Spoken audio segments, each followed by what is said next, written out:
Most people believe their home is safe, until the night it isn't.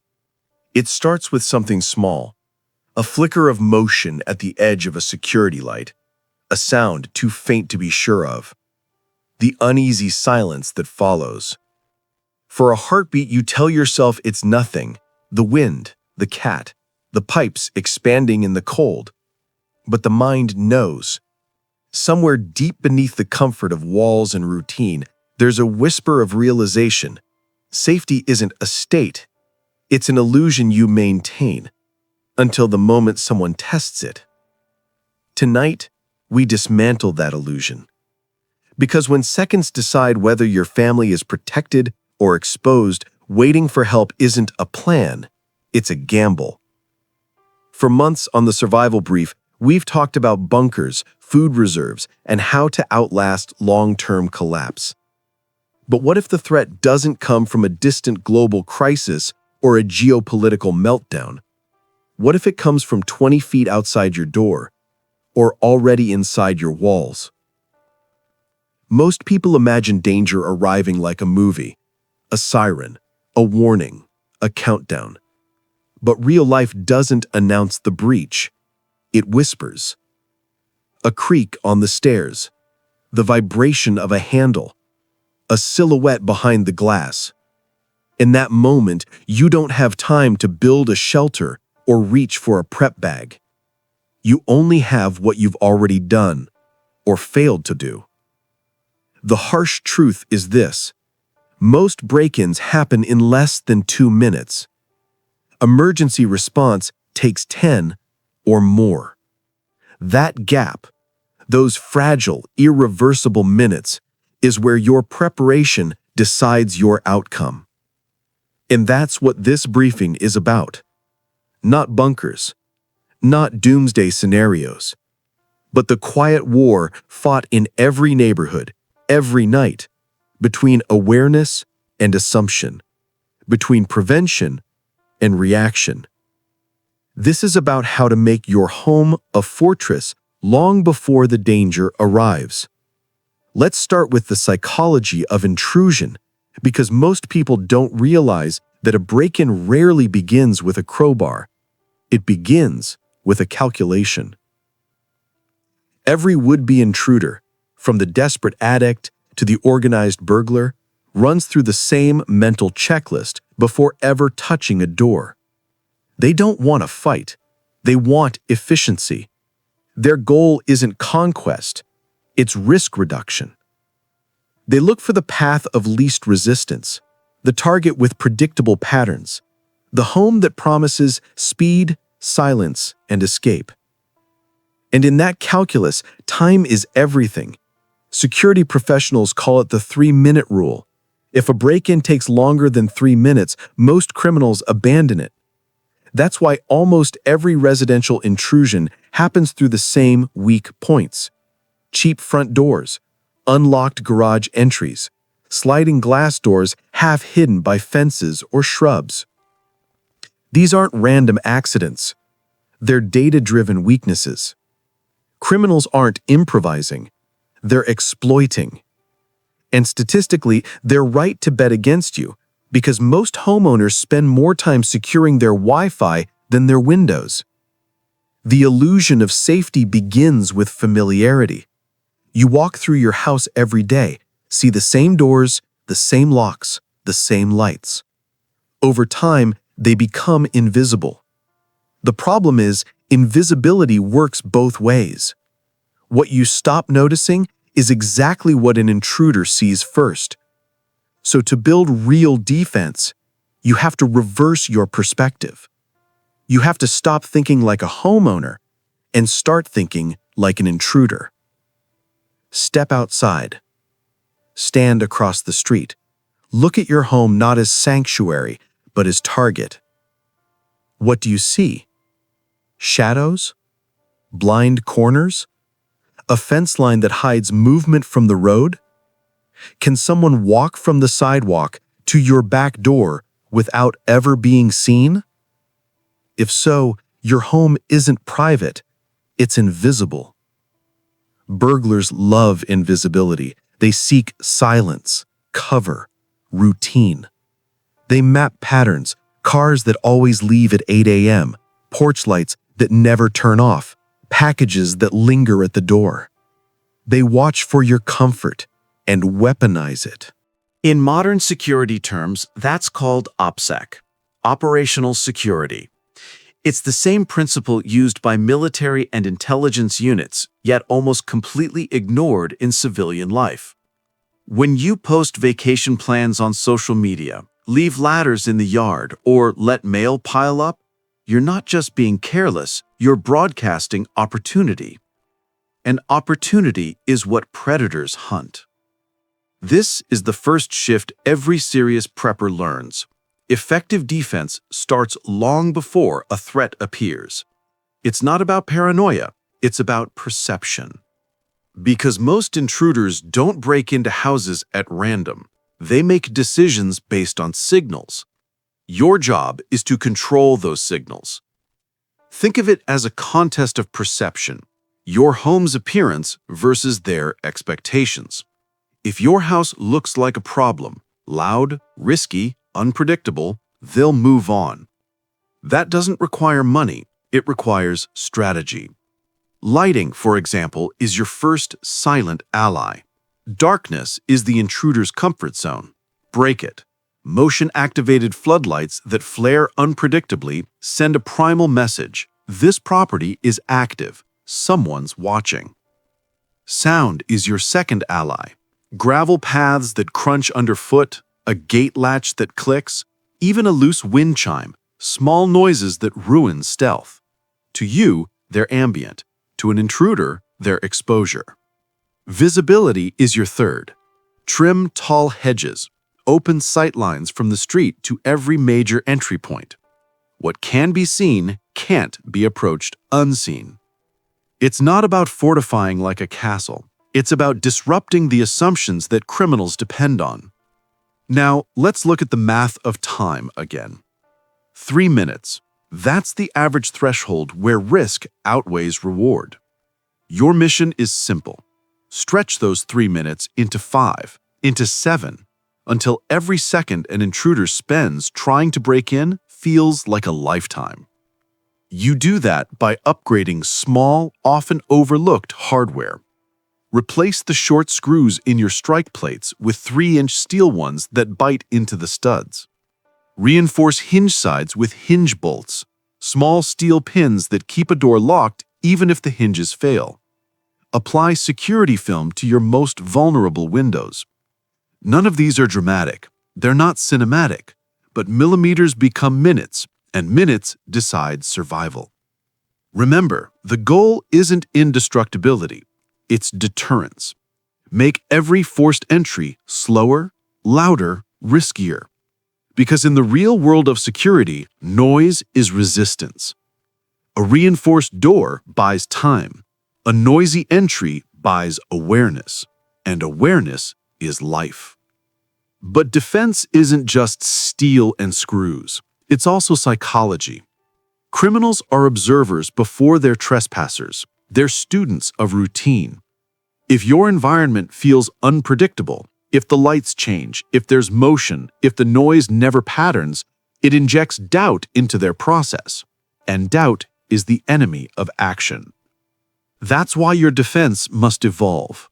Predictability is a vulnerability. Change your timing, rotate lights, randomize, create uncertainty.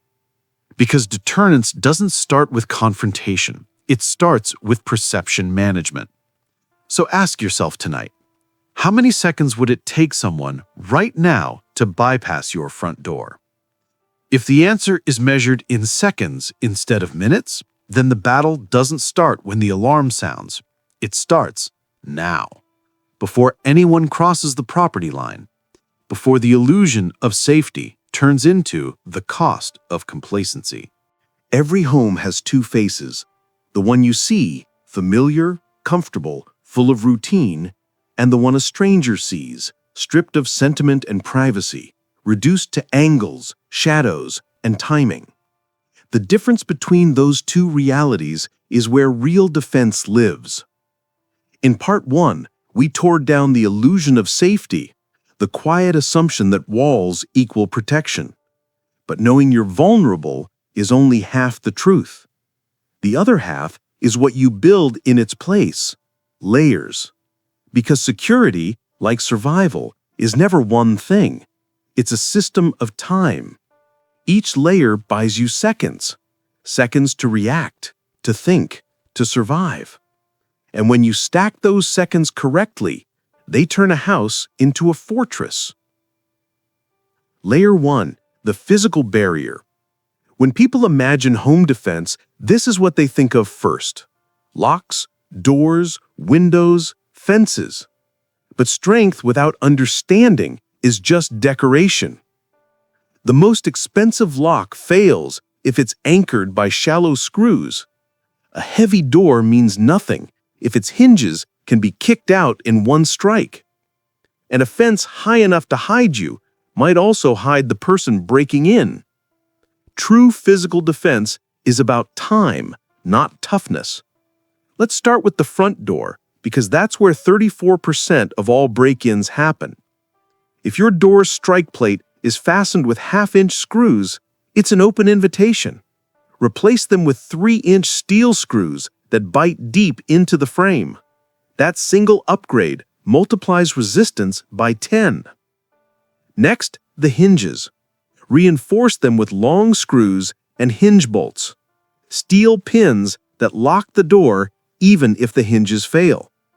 Now, step back and think like a tactician. Where does your line of sight end? Can someone approach your entryway unseen? If yes, that's a concealment gap. Fill it. Motion light, camera, gravel, anything that turns stealth into sound or light. Sliding doors are the silent killers of home defense. One metal bar in the track denies that advantage. Add security film to glass panels. It doesn't make them unbreakable. It makes them slow. And slow is everything. Each second you add to an intruder's timeline increases your survival odds exponentially. You're not trying to be invincible. You're trying to be inconvenient. Because the first rule of deterrence is this: criminals don't pick hard targets twice. Layer 2, the psychological barrier. Steel holds the door, but perception holds the line. Most intruders make their decision long before they touch a handle. What they see, hear, and sense tells them whether this house is risk or reward. Your job is to turn that equation against them. Light is your first weapon. Motion-activated lighting doesn't just expose, it startles. But here's the trick: avoid symmetry. Predictable lights become patterns. Instead, create asymmetry. One light triggers on approach, another delayed by seconds. The goal isn't visibility, it's unpredictability. Noise is your second weapon. Not alarms, ambiance. Gravel paths under windows, latches that click, wind chimes or motion clackers that sound off when disturbed. To you, they're background. To them, they're exposure. The third psychological tool is signaling. A visible camera, real or decoy, changes perception instantly. A beware of dog sign, whether true or not, introduces risk. A yard with clear sight lines says, "Someone pays attention here." Humans are hardwired to avoid uncertainty. The intruder's mind runs a quick calculation: time versus danger. If your property whispers danger before they even step foot on it, most won't risk the rest. That's called CPED, crime prevention through environmental design. It's used by law enforcement, military, and architects to shape human behavior through space. And you can apply it home without spending a cent. Plant thorny or dense shrubs under vulnerable windows. Not because they're deadly, because they slow movement. Use uneven terrain near entrances, gravel, planters, small barriers. Every obstacle is a tax on stealth, and stealth is what every intruder needs most. Layer 3, the digital barrier. In the 21st century, awareness is technology. But technology without strategy is noise. You don't need a $1,000 security system. You need a plan and tools that talk to each other. Start with vision. One camera placed smartly beats 5 placed blindly. The main entry, the driveway, and the side gate are your critical points. Old smartphones can serve as live stream cameras with free apps. Mount them discreetly. Connect them to motion alerts. Next, sensors. Door and window contacts that trigger the moment they're disturbed. They cost less than a night out, but they buy awareness money can't replace. Then alarms. A simple battery-powered siren, loud, disorienting, impossible to ignore. You're not trying to win a fight. You're trying to end it before it begins. But here's the hard truth. Tech fails. Power cuts, storms, even cyber interference can turn digital fortresses into expensive ornaments. That's why redundancy is your lifeline. A small UPS backup for your router or hub keeps your system alive long enough to send alerts when the grid goes down. If Wi-Fi dies, a siren still screams. If the alarm's cut, your sensors still log. Layered awareness, analog over digital, ensures that when one eye closes, another stays open. Smart defense isn't about more devices, it's about time and information. The faster you detect, the more time you have to act. That's why resilience matters more than convenience. Layer 4. The human barrier. Even the best defenses fail without coordination. A plan untested is a wish. Most families never talk about what to do during a break-in. They assume they'll figure it out. But in a crisis, the brain doesn't figure, it freezes. So you need clarity, not courage. Start with a code word, one phrase that instantly signals move to plan. No debate, no confusion. Designate a safe room, a solid door, strong hinges, single entry point that locks from the inside. Equip it with the basics: flashlight, medical kit, backup phone. Practice reaching it. Time the process. Refine it until it's reflex. Run short drills, 10 minutes a month, because panic rehearses itself unless discipline replaces it. Preparedness isn't about fear. It's about confidence born from repetition. And here's the hidden layer most people ignore: neighbors. A single trusted contact can multiply your safety tenfold. An agreed signal, a flashing light, a phone alert, can summon help faster than any dispatcher. Defense isn't isolation, it's coordination. Layer 5. The legal barrier. Now, the most uncomfortable truth. Every act of defense carries consequences. The difference between protection and prosecution can come down to one misunderstood second.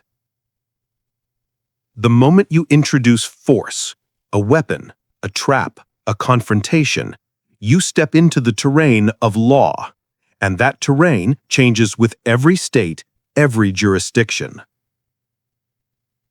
Castle doctrine and stand your ground aren't universal shields. In some regions, you must prove retreat. In others, You must prove imminent danger. Get that wrong, and self-defense turns into a criminal case. So the first step in legal defense is knowledge. Learn your state's laws. Keep a written record of upgrades, reinforced doors, alarms, cameras. After an incident, documentation is protection. It proves intent, that your goal was prevention, not escalation. Never use traps. A gun wired to a door or a rigged device that harms indiscriminately is illegal almost everywhere. A secure lock is lawful. A lethal setup isn't. Defense is about control, not chaos. And real control comes from discipline, knowing exactly where the line is and never crossing it. The best defenders aren't those who fight. They're those who never have to.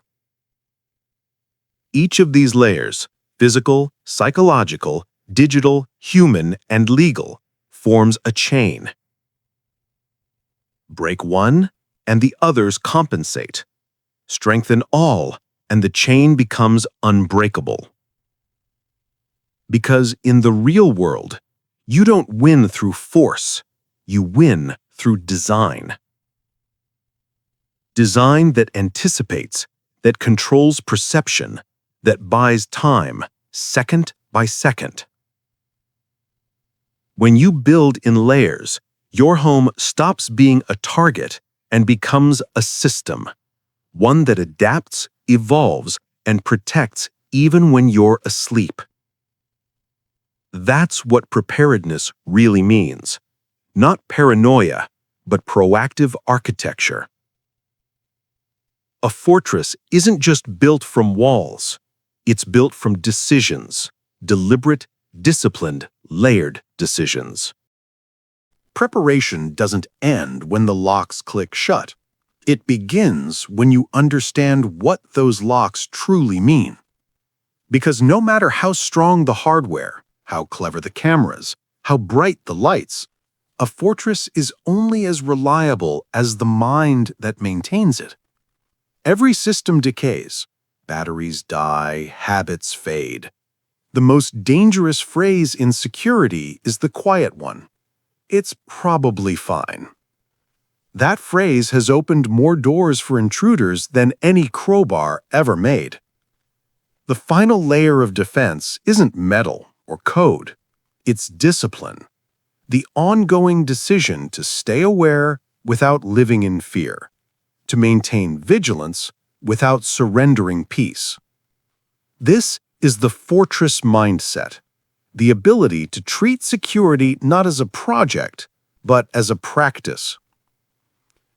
From reaction to routine. Fear is reactive. Preparation is routine. The difference is rhythm. People who react check their locks after hearing a noise. People who prepare check them before turning out the lights. That subtle shift, anticipation instead of response, is what transforms anxiety into control.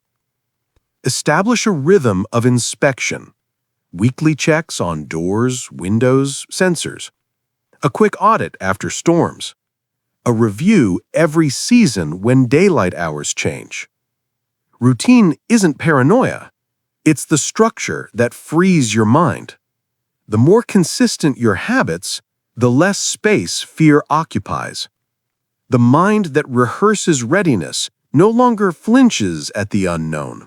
It observes, calculates, and acts, calmly, automatically. That's the heart of resilience, turning reaction into reflex. Training for the first 60 seconds. In every emergency, there's a single metric that predicts survival: the speed of clarity. When the unexpected happens, a window shatters, a door creaks open, a sensor wails, adrenaline floods the body. Fine motor control vanishes, logic fragments, instinct takes over. That's why you train now in calm to save yourself later in chaos. Once a month, run a 60-second drill. Time how long it takes everyone to reach the safe room. Assign clear roles: who secures, who calls, who gathers medical gear. Test scenarios: power out, phone dead, separated family members. Refine until motion replaces panic. You're not chasing perfection, you're building muscle memory. Because when the noise downstairs isn't the wind, clarity saves lives, not courage. The law and the line. There's a moment in every defensive plan where emotion tempts you to cross the line, to turn from protection to confrontation. That's the moment that tests not just your judgment, but your humanity. Force is not strength. Restraint is. The law sees intent before it sees outcome. If your design, your drills, your tools all aim to delay and escape, not injure, then you've built a fortress that protects life, not one that risks it. Document what you build. Keep photos, receipts, timestamps. If something ever happens, evidence of prevention shows intent. And intent is the line between self-defense and escalation. Real defenders never hope for a fight. They engineer their world so that the fight never arrives. Community as armor. There's a myth in survival culture that the lone wolf endures while the herd falls. Reality says otherwise. Neighborhoods that communicate, even minimally, experience fewer break-ins. A single message thread, a shared camera feed, or a simple check-in if lights go out agreement can multiply safety far beyond any individual's effort. Isolation breeds blindness. Connection multiplies eyes. Preparedness doesn't mean cutting off the world. It means building mutual awareness strong enough that no one faces chaos alone. The fortress mindset isn't solitary, it's cooperative. Every trusted neighbor, every shared plan, every exchanged signal, all are armor, and armor is strongest when linked. Maintenance over myth. Security doesn't end with installation. It lives in maintenance. Check batteries, update firmware, test alerts, trim sightlines, replace what's worn before it fails. Most people upgrade their phones more often than they inspect their doors. That imbalance is what criminals count on. Your goal is boring reliability. Boredom means safety. Every small act of upkeep buys peace in advance, and peace maintained is far cheaper than peace restored. If your defenses improve a little each month, deeper screws, brighter lights, faster drills, you're not chasing paranoia, you're evolving capability. A fortress is never finished, it's maintained. And maintenance is the quiet victory no headline ever mentions. Measuring real security. 3 numbers tell the story of every home: detection time, resistance time, response time. Detection time: how fast you know something is wrong. Resistance time: how long your barriers hold. Response time: how quickly your plan executes. If those 3 numbers improve over time, you're building true security. If they stagnate, you're only surrounding yourself with equipment. Technology and hardware don't make you safe. Awareness does. Because the real victory of security is what never happens. The intrusion prevented, the threat deterred, the danger that decides to walk past your door. In preparedness, absence is success. What doesn't happen is the proof that you did everything right. The human equation. All fortresses are human stories. They begin with a person who decided that safety wasn't guaranteed, that protection wasn't someone else's job. A parent tightening a screw, a student adjusting a timer, an old man checking a window before bed. Each of these acts seems small, but together They form civilization's oldest instinct, to guard the flame against the night. Preparedness is not panic. It's respect for uncertainty. It's the quiet acceptance that comfort without preparedness is temporary, and readiness, maintained with humility, is what allows life to continue no matter what breaks around it. If you remember one thing from this briefing, remember this. A fortress isn't a place. It's a mindset you build one decision at a time. Every screw replaced, every light repositioned, every plan rehearsed adds another invisible wall between your family and chaos. You can't predict when the world outside will fracture, but you can decide how prepared you'll be when it does. Because safety isn't a feeling. It's a structure built by choice, reinforced by discipline, and tested by time. So tonight, look around your home not with fear, but with purpose. See it as a system, one you can strengthen, refine, and own. And when you do, you'll discover the truth. Preparation isn't panic, it's power. Comment your own strategy below, what you'd improve first, what lessons you've learned, and help others build their first line of defense.